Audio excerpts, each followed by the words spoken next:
నమస్తే welcome to Aadya TV. Social media star Bigg Boss fame Shanmukh Jaswanth ను హైదరాబాద్ పోలీసులు అరెస్ట్ చేసిన సంగతి విదితమే. షణ్ముఖ్ జశ్వంత్ సోదరుడు సంపత్ వినయ్ తనను మోసం చేశాడని, తనతో 6 రోజుల్లో పెళ్లి పెట్టుకొని మరో మహిళను వివాహం చేసుకున్నాడంటూ విజయవాడకు చెందిన డాక్టర్ మౌనిక అనే యువతి పోలీసులకు ఫిర్యాదు చేసింది. ఈ ఫిర్యాదుతో సంపత్ ఉంటున్న ఫ్లాట్కు వెళ్లారు పోలీసులు. అక్కడికి వెళ్ళాక షణ్ముఖ్ గంజాయి సేవిస్తూ పట్టుబడ్డాడంటూ ఒక్కసారిగా వార్తలు గుప్పుమన్నాయి. ఇదిలా ఉంటే షణ్ను తరపున లాయర్ కళ్యాణ్ దిలీప్ సుంకర మాట్లాడుతూ, ప్రత్యక్ష సాక్షులు అతడి తండ్రి చెప్పిన దాని ప్రకారం ఇప్పుడు వస్తున్న ఎలిగేషన్స్ కు అతడికి ఎలాంటి సంబంధం లేదని, సోదరుడు ఎక్కడ ఉన్నాడో చెప్పమని పోలీసులు కోరితే పొంతనలేని సమాధానాలు చెప్పడంతోనే అతన్ని విచారించేందుకు తీసుకువచ్చారంటూ పేర్కొన్నారు. కాగా షణ్ను అరెస్ట్ వెనుక అసలు నిజాలు అతడి ఫ్రెండ్స్ నుండి అడిగి తెలుసుకున్నారు anchor Dhanush. Big Boss fame Galatta Geetu YouTube channel ద్వారా సంచలన విషయాలు వెల్లడించాడు. మీడియాలో షణ్ను గురించి రకరకాల న్యూస్లు వస్తున్నాయి.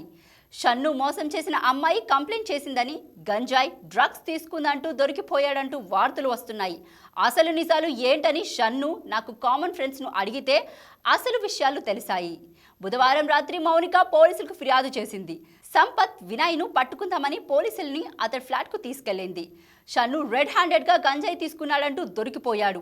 16 గ్రాముల గంజాయి దొరికింది. వార్తల్లో వస్తున్నట్లుగా డ్రగ్స్, కొకైన్, పీల్స్ కానీ ఏం లభించలేదు. ప్రస్తుతం షణ్ను పోలీసుల అదుపులో ఉన్నాడు కాబట్టి ఏం చెబితే ఏం జరుగుతుందో అని వాళ్ళు ఎక్కువగా మాట్లాడడం లేదు. ఫోన్లో కూడా కొంత సమాచారం ఇస్తున్నారు అని యాంకర్ ధనుష్ వెల్లడించారు. గీతూ మాట్లాడుతూ వినయ్కి వేరొకరితో పెళ్ళైపోయిందని, వేరే వారితో లివింగ్ రిలేషన్షిప్ లో ఉన్నారని చెబుతున్నారు. కానీ అది అవాస్తవం. వాస్తవానికి 2021లోనే వినయ్ మౌనికకి ఎంగేజ్మెంట్ జరిగింది. అప్పట్లోనే పెళ్లి అంటూ నాతో మౌనిక చెప్పింది. అయితే కొన్ని ఇష్యూస్ వల్ల కొంత గ్యాప్ వచ్చింది. నవంబర్లో పసుపు దంచారు. ఈ నెల 28న పెళ్లి డేట్ కూడా ఫిక్స్ అయింది. వెన్యూకి కూడా డబ్బులు ఇచ్చేశారు. ఇంతలో మౌనిక వినయ్ స్నేహితుల్లో ఒకరితో మాట్లాడగా తను ఇంకో పెళ్లి చేసుకున్నాడనే ఆలోచనలో ఉన్నాడని చెప్పడంతో ఆమె పోలీసులకు ఫిర్యాదు చేసిందని వెల్లడించింది గీతు. 6 రోజుల్లో పెళ్లి పెట్టుకొని ఇప్పుడు మరో పెళ్లి ఆలోచన చేయడం ఏంటో నాకు అర్థం కావడం లేదు. సమస్య ఉంటే ఇద్దరు మాట్లాడుకొని విడిపోవాలి, కానీ ఇలా చేయడం సరైనది కాదు. నాకు మౌనిక కొన్ని సంవత్సరాల నుండి తెలుసు. తను చాలా సెన్సిటివ్. మౌనిక డర్మటాలజిస్ట్, కాస్మెటాలజిస్టో తెలీదు. స్కిన్స్కు ఎలాంటి ప్రోడక్ట్ మంచిదని ఆమెను అడిగి తెలుసుకునేదాన్ని. అయితే వినయ్కు పెళ్లి అయితే కాలేదు, కానీ లివింగ్ రిలేషన్షిప్లో ఉన్నట్లు అనిపిస్తుంది అని చెప్పింది గీతూ రాయల్.